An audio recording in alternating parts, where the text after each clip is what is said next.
Chapter 24. Dance with the Devil. Ruby stood before the doorway to the ball, not wanting to go inside. The prospect of being judged was one thing, but the thought of it being done by the prince made her sick to her stomach. Ruby did not want to be a part of it anymore, her body already turning away, but as she did so, bumped into Candy and her innocent smile. "Are you waiting for me?" she said sweetly. "You shouldn't have. I appreciate the thought, seeing as I'm not as pretty as you. I'd like to go in together. Think they'll feed us? I'm starved."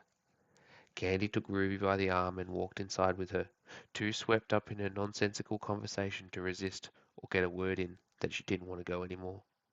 Candy and Ruby headed inside to the large ballroom, which had a large circular polished wooden dance floor and an accompanying band on an elevated platform. Ruby looked around and saw plates of food and drinks being carried by drones drifting through the room as women conversed with one another. If the women Ruby had seen were strange in the prince's bedroom, what she saw tonight paled in comparison. Women of all shapes, sizes, and patterns filled the ballroom. There were women whose bodies were covered in hair or scales, some that seemed to produce smoke out of their nostrils, others with flaming hair, others with tongues like snakes and eyes of animals. There were even women with body parts which were illuminated internally. Some had see-through parts with things inside like fish, snakes, and strange creatures. Some had body parts where body parts shouldn't have been, or extra ones in place, making it hard not to know where to look. The dresses were also as wild as the women, with togas, ball gowns, aprons, suits, corsets, sacks, ropes, and things Ruby couldn't even recognize. She took 2 drinks from the floating tray and gave one to Candy. They charred their glasses together. "Well, I guess this is happening," said Ruby, defeated. "Why make it sound so negative? You don't want to be chosen? Imagine if you are. Oh, my goddess, that would be so exciting," said Candy. "Don't say that," snapped Ruby. "I don't want to even think about that slime ball getting anywhere near me," she said with a shudder. "You're so funny. He's not that bad. Not as bad as you imagine him to be. Compared to some of the other men, he's a lot better. There are some wild people outside the city, so wild they'll drag you by the hair and rape you. Out there, men are savages. Of course, I'll never go outside the city. We're safer here. Safe where decent men are around," prattled Candy. Ruby listened to Candy talk at length about absolutely nothing of importance while she drank her sweet-flavored wine and found herself sampling several of the glasses. It was not long before a bell sounded, and Amaranth, accompanied by the woman in black Ruby had met earlier, entered the room. Where the black cape had been previously, the woman now wore a blood-red floor-length dress, her blonde hair and blue eyes vivid against the surrounding red. There were several audible whispers, but it was in reverence rather than distrust. "Welcome, ladies, to this evening's ball," said Amaranth, coming to a stop in the middle of the dance floor with the woman by his side. "I hope that each and every one of you enjoy yourselves, for it is a wonderful evening for you to be here among us. Before my son comes to the event, I would like to take this opportunity, as it is custom, to have the first dance. My dear Lady Matthews," he said, turning to the woman beside him, "may I have this dance?" "It would be my honor, King Amaranth," purred Lady Matthews, as they locked hands together. The duo began to dance across the floor as the band struck up a song. It was an upbeat, jazzy number that Ruby felt as though she'd heard before, but could not place. The king and the woman moved elegantly across the dance floor, each in synchronization with one another, seeming as a single unit, dividing into two, and then reuniting as one again. With the song finished, a rapturous applause filled the ballroom, and the couple bowed in appreciation. "Now, ladies," said King Amaranth, "for the man you've all been waiting for, may I present Prince Garnet, heir to Imperial." A great fanfare played, and out strode the prince, dressed especially regal, with a floor-length cape that trailed behind him. His appearance was met with shrieks and screams of the women, Ruby needing to block her ears as the piercing cries filled the ballroom. Some women fainted at his appearance, some fanning themselves, others eyes bulging or touching themselves, making Ruby groan with disgust. The prince waited for the cries to die down, taking his place next to the king and the woman. "Thank you, father, for the warm introduction. Good evening, ladies," said the prince, to which the screams started once again. "It is a pleasure and honor that you could be here tonight. Some of you I've already met," his eyes fanning across the room. "Some I do not know. It is my hope that I will meet each and every one of you over the course of this evening. Please enjoy yourselves, and I will be speaking to you very shortly." There were even more shrieks of excitement as the prince began to make his way across the room, talking to every woman for a few moments. Ruby was expecting them all to rush towards him, but it seemed they knew something she did not. She asked Candy why. He's grading them, of course, making sure they aren't going to rush over him and rip off his clothes, though I suspect a lot of them would like to. He talks to each of them, assessing them against criteria only he knows. Can you see his eyes? Ruby glanced at him and saw a glint about them. What is it? She asked. X-ray vision. He's studying the bone structure as well as what implants and modifications each girl has. I wish I had my skull replaced. It's going to cost me points, Candy said sadly. He's awarding points for having certain kind of bones? Of course. If a girl is not externally and internally beautiful, why would he pick them as his queen? He would be examining her for fertility as well, along with organs and muscles. He wants a strong, healthy woman, which I fear rules me out of the race. Ruby turned to her. Because of your bones? That and more, said Candy. I'm barren, but my eggs are still salvageable. I may break even on points there. Selected birth will be my only option, and it is the preferred approach of Imperial. Means you can modify the little ones. Imperial prefers selective birth over traditional anyway. It's barbaric to be born traditionally. I'll lose points compared to some of the other women with their mods. Most of the women here are enhanced beyond their normal genetic structures, immune to disease and some even age, if they can afford it. Immune to age? Said Ruby, glancing around. Oh, yes. The average age in this room would be in their 50s, but you wouldn't know that, of course. Most have transferred into younger bodies to retain their beauty. The prince knows this, however. Despite their body swapping, his eyes can detect how many transfers of consciousness have occurred. I'd wager some have changed their bodies more than a dozen times. Body swapping, thought Ruby. What I'd give to not have mine. Ruby caught movement in her periphery and saw the king and his blonde-haired companion drawing towards them. Enjoying yourself so far? Asked the king. Oh, yes, said Candy excitedly. I'm Candy, King Amaranth, she bowed nervously. It's such a splendid evening, and...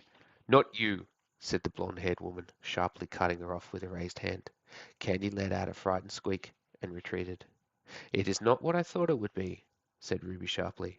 Had I known I'd be a piece of meat to be selected from, I'd have dressed down for the occasion. King Amaranth laughed as Candy and the blonde-haired woman took sharp intakes of breath. Your wit is most amusing, Ruby, remarked the king. Had I disclosed the true nature of this evening, I doubt you would have come at all, no? Probably not, said Ruby. I know your pride would have never have let you be paraded for your beauty, considering how strong and sharp your mind and tongue are, he remarked. A tongue she needs to learn to watch, said the blonde woman. There is a time to be ladylike, and that is tonight, not boorish and uncommon. Her eyes flickered to Candy, who winced. Oh, what do you want with me, O King Amaranth? Said Ruby, with as much regality as her voice as she could muster. The blonde-haired woman was about to speak when Amaranth touched her wrist. She's goading you, my dear. Do not be so easily drawn in. She huffed and turned away as the king spoke. I wish you good fortune, Ruby. The prince shall be making his way over to you shortly. I wanted to prepare you for the scoring process. He will interface with your mind link and access information about you. Whatever he wants, please allow him to see. I think not, said Ruby hotly. He has no business looking at my private files. He can and he will, said the king firmly. I suggest if you want to get out of Imperial alive, you will comply with his wishes. Failure to do so will leave you back in the Badlands where I found you, and neither you nor I want that. The air hung between them, Ruby feeling violated and repulsed by the concept, but scared of what may happen to her should she not comply. After a few breaths, she said, He better not take long. I will ensure he does only the most basic of scans, said King Amaranth. Thank you, Ruby. We'll be speaking again shortly.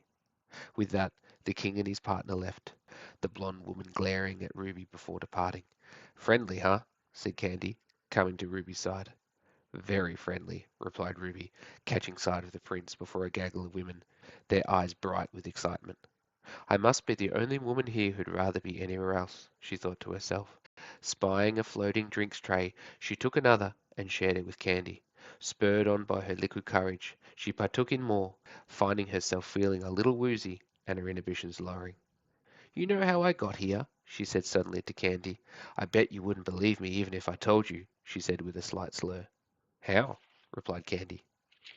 A spaceship made out of glass. It's out in the Badlands right now. At least I think it's still there. That's how I got into this game. What's a spaceship? replied Candy, with a dumb expression on her face. You know a ship that can go into outer space? Said Ruby plainly. Surely you know about those. Never heard of them. I only know about airships in Imperial, all right? I don't think I've ever gone into this outer space you're talking about. It's outside the planet, all around it, you know. Candy's face was utter confusion. You know about stars, right? Suns? Space? Candy stared at her as though she was talking in a different language. You really have no idea what I'm talking about, do you? Said Ruby, amazed. Not in any data I've had access to growing up. Maybe it's just fancy rich folks who have access to that kind of info, not a pearl girl from Imperial with a simple life, she said, sounding wounded. I'm sorry, Candy, I didn't mean to. Didn't mean to put me down because of my background, exploded Candy, startling Ruby. You know damn well what you were saying. Ruby could see she was flush in the face, the drinks going to her head. I was just telling you a bit about myself, shot back Ruby. You and everyone else stares back at me like I'm stupid. Even the girlfriend of the king can't bear to hear me speak, she sniffed as she tried to hold her emotions together. I thought tonight was going to be special, but it's just like every other party. I get ignored by everyone and dismissed as nothing. Well, I'm not nothing. I worked hard to be here. I deserve to be here. Even if I don't have my skull and carbon fiber, I still earn my right to be here. You can keep your space and your fancy knowledge to yourself. Good evening to you, she hissed and stormed off, leaving Ruby bewildered by the sudden outburst. I was just trying to tell you where I'm from, said Ruby to the empty space before her. It was only a few moments before a voice spoke nearby.